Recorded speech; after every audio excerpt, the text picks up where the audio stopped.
This is our first new moon meeting, so I'm really excited. And I've prepared this little presentation for you all to talk about Rosh Hodesh. This is Rosh Hodesh. This is in Hebrew.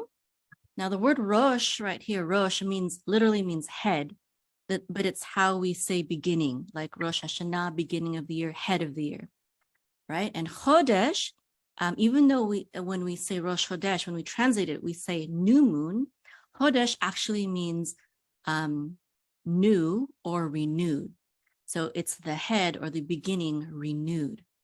And that's the same root word as my daughter, Hadasha, we call her. She's my third youngest daughter. And so she was named after this root word, Hodesh. So Rosh means head or beginning, and Hodesh means new or renewed. Same root as Hadash or Hadasha, which means new or renewed. Okay, so Rosh Hodesh. And so it refers to the new moon, though, Rosh Hodesh. And the typical Jewish greeting for Rosh Hodesh is we say Hodesh Tov, which means, well, we translate it usually as have a good new moon or happy new moon. But really, I think what it means literally is very beautiful. It means have a good renewal. May you have a good renewal. So I think that's very beautiful. And in Judaism, the moon is likened to women, and it's also likened to Israel. Actually, Israel, all nations actually are referred to in the feminine form in Hebrew. So how are some ways that the moon is like a woman or has female qualities or is related to women somehow? Can anyone take a guess? I mean, I can only think of two things. We have a cycle, like the moon has a cycle. Right. We have a cycle. We have a monthly cycle. It's very much tied to the moon cycle, right? And even our English word month, it comes from the word moon. Right, the monthly cycle. What else? What else can y'all ladies think of? How the moon is tied to the feminine. Well, and I don't remember if I heard this from Chabad or from Breslov, but one teaching that I heard is that just like the female is a and I think now that I think about it, I think it's from Breslov. So in this book that my husband and I and my family, actually, this book series by Rav Shalom Arush, he's a Breslov rabbi. He has some books, Garden of Emunah and Garden of Emunah for Kids, which my children really like. And then there's a men's book for married men called Garden of Peace. And then there's a woman's book called Women's Wisdom. And part of what these books explain is that the man gives to the woman, and then the woman takes from what the man gives and makes something beautiful out of it and gives it to her children. Just like the moon doesn't necessarily have light of its own. It reflects the light of the sun. And, of course, this is because traditionally men have been the providers, but also, women give birth, but they can't give birth without the seed of the man. And when it comes to the nation of Israel, Israel receives her light from Hashem, right? Any light that Israel has is only because of Hashem and his blessing and her obedience to his commandments. So in that way, both women and Israel are like the moon. Okay, and then I don't know if you saw this earlier, this graph, but basically back in temple times, the Sanhedrin, the great court, waited for two witnesses to sight the new moon, and then they would declare it as the new moon. It's a 2-day holiday because it took time for after the great court would declare, okay, we have two witnesses now, it's a new moon. It would take 2 days to get the word out to all the people of Israel that yes, indeed, it is a new moon. And And the Jewish calendar is determined by both. It's a combination of the sun and the moon. In Islam, they have only a lunar calendar. Their calendar is only based on the moon, which means that like our months always are tied to a certain season of the year, right? So the 7th month is always tied to the fall, and the first month, Nisan, is always tied to the spring.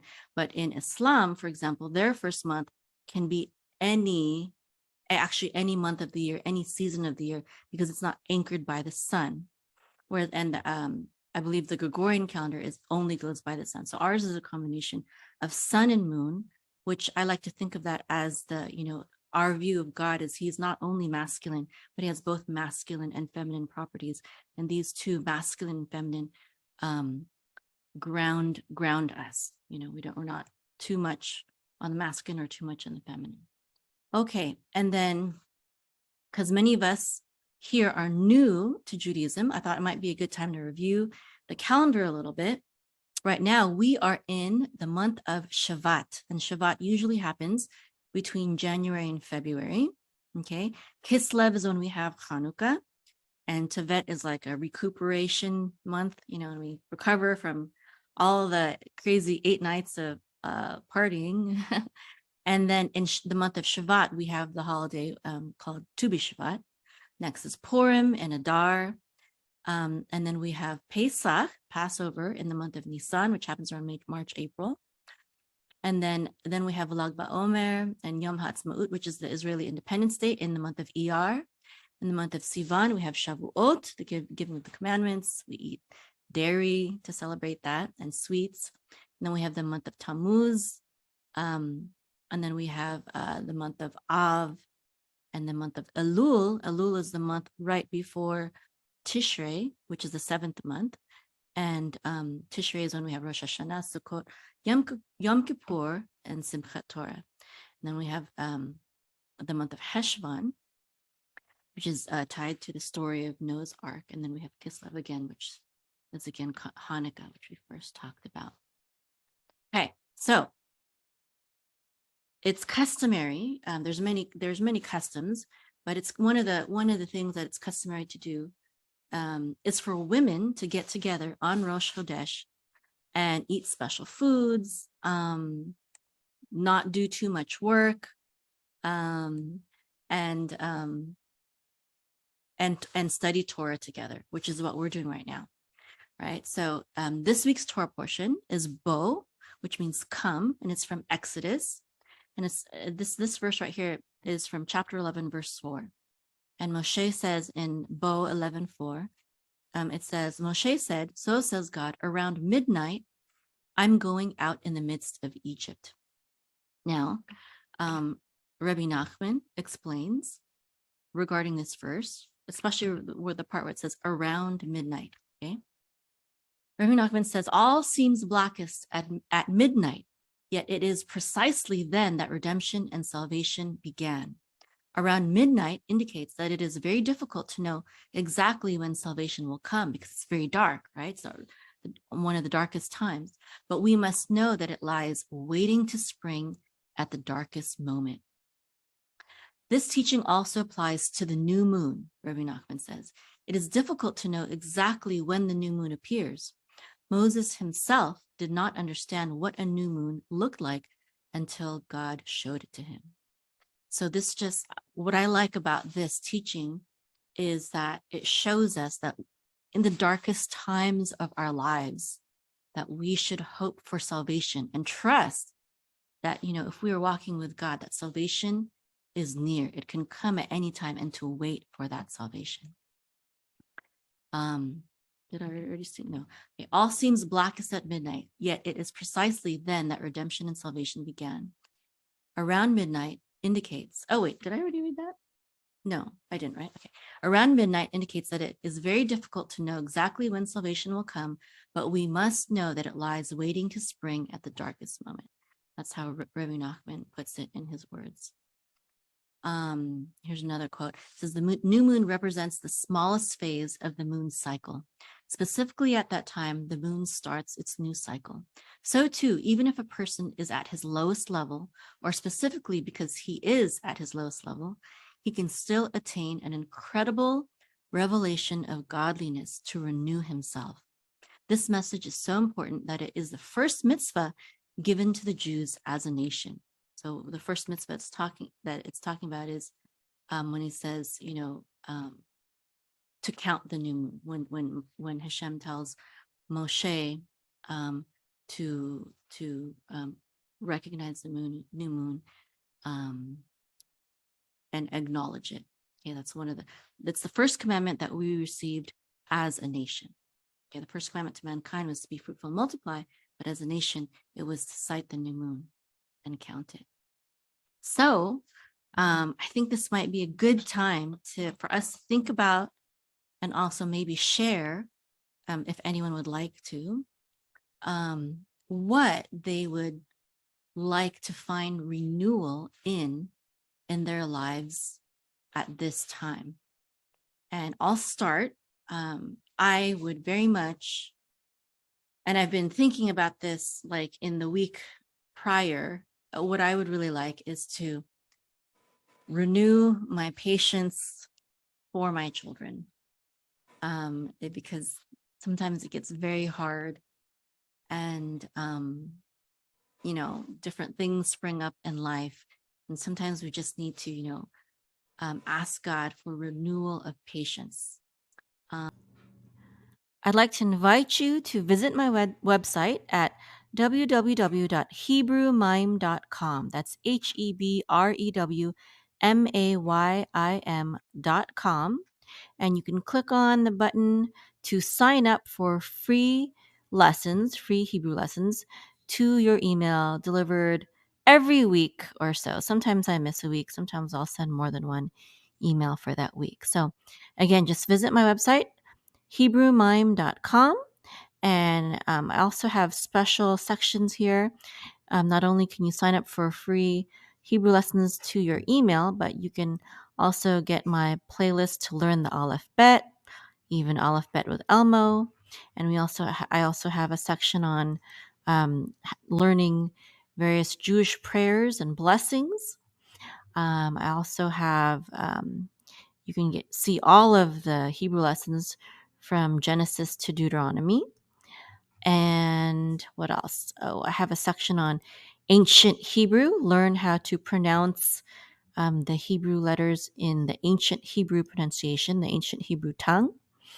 I have some lessons on how to trope or chant the Torah, specifically lessons for that. And then I also have links to if you're interested in getting more formal biblical Hebrew lessons or modern Hebrew lessons from a good friend in Israel. So you can check that out as well. So just visit my website at HebrewMime.com. Shalom. Would you like to become the healer of your home and your community and create a profitable online health coaching business? Are you interested in becoming a health coach, a naturopath, an herbalist, or a nutritionist? Do you need help finding the right program for studying holistic health and healing? Or perhaps you already have certification, but you're still not confident enough in healing people and don't know how to build a business that will empower you to have an impact and allow you to leave your regular day job.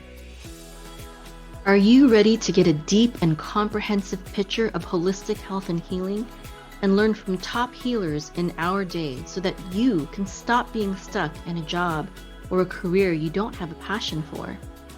Heal yourself and others without the need for pharmaceutical drugs with harmful side effects, doctors, or even dentists.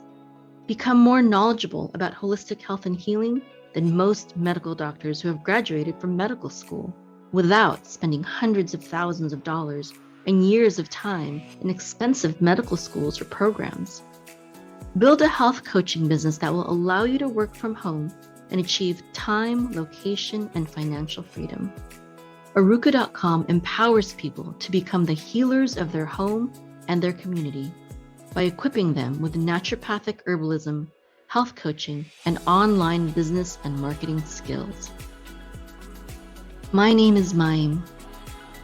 I'm 42 years old and a homeschool mom of 7 beautiful children. These 2 in the photo are my October babies.